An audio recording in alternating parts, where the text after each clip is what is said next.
Сәлем баршаңызға, қалдарыңыз қалай? Бүгінгі күндеріңіз сәтті өтсін. Бүгінгі тақырып Әли Оқапов. Оны бастамас бұрын каналға тіркеліп лайк басып комментарий жазуды ұмытпаңыздар достар.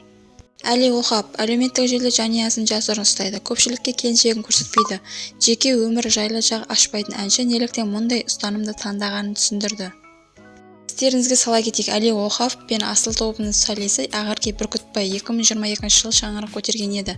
Бірақ жұлдызды жұп әлі күнге дейін отбасылық құпияны ұстап келе жатыр. Тіпті жеке парақшасына түскен фото видеоларын салмайды. Көпті қызықтырған дәл осы сауалға алғаш рет әріптесіне Динара Сұлтанға жауап берді.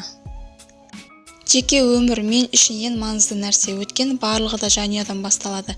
Сен әншісің бе, әкімсің бе, полицейсің бе, сен өміріңнің күні жанұядан басталады.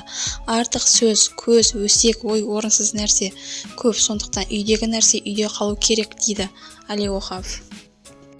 Оқапов отандық шоу-бизнестегі әріптестерінің әрекеттерін көріп дәл осындай ой түйгенін айтады. Мен көптеген жаман мысалдарды білем. Басына жеке өмір туралы ешкімге жария етпейді. Әдемі үндемей жүретін әріптестерім бар. Одан кейін бір күні шешім қабылдайды, көрсетеді. Соңында ажырасып тынады. Демек, көз тиеді, сөз тиеді деген сөз ол. Сондай-ақ Әли бұл сұхбатында жеке өмір мен жұртты шулатып, кейін жанұясын бизнеске айналдыратын өнерпаздардың қатты сынға алды. Өкінішке қарай шоу-бизнесте кейбір өкілдер өнерімен емес, өмірімен рейтинг жинауда. Оған қатты қызығып кетеді. Мысалы, балаңды саласын, жанұянды саласын, пікір көп, қаралым көп.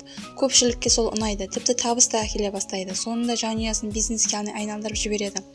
Менің ойымша ол дұрыс емес.